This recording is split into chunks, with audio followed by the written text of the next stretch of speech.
Mudah-mudahan Pak Ahok salah. Tapi ada itu nggak? Mudah-mudahan Pak Ahok salah. Gubernur DKI Jakarta Pramono Anung menanggapi peringatan yang disampaikan mantan Gubernur DKI Jakarta, Basuki Cahayapurnama Ahok, terkait potensi banjir besar jika tanggul laut Pantai Mutiara di Penjaringan, Jakarta Utara, jebol. Pramono berharap prediksi tersebut tidak benar. Mudah-mudahan Pak Ahok salah, ujarnya singkat saat ditemui di kantor Wali Kota Jakarta Utara.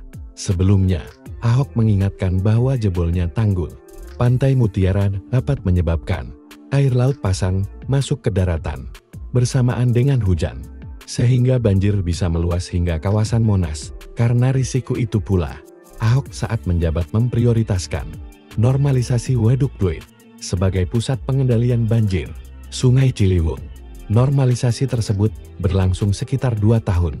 Diawali pembebasan lahan yang sebelumnya dipenuhi ratusan bangunan semi permanen.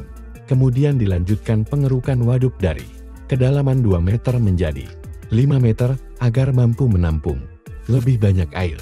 Kini Waduk Pluit telah menjadi RTH dan tetap berfungsi sebagai pengendali banjir.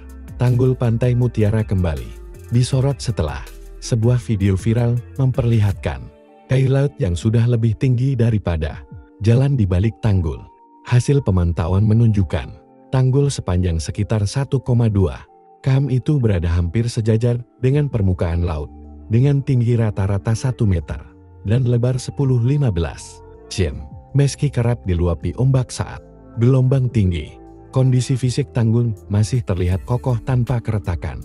Di salah satu segmen sepanjang 500 meter, tanggul sudah ditinggikan menjadi 1,5 meter, sehingga air laut tidak lagi meluber ke jalan.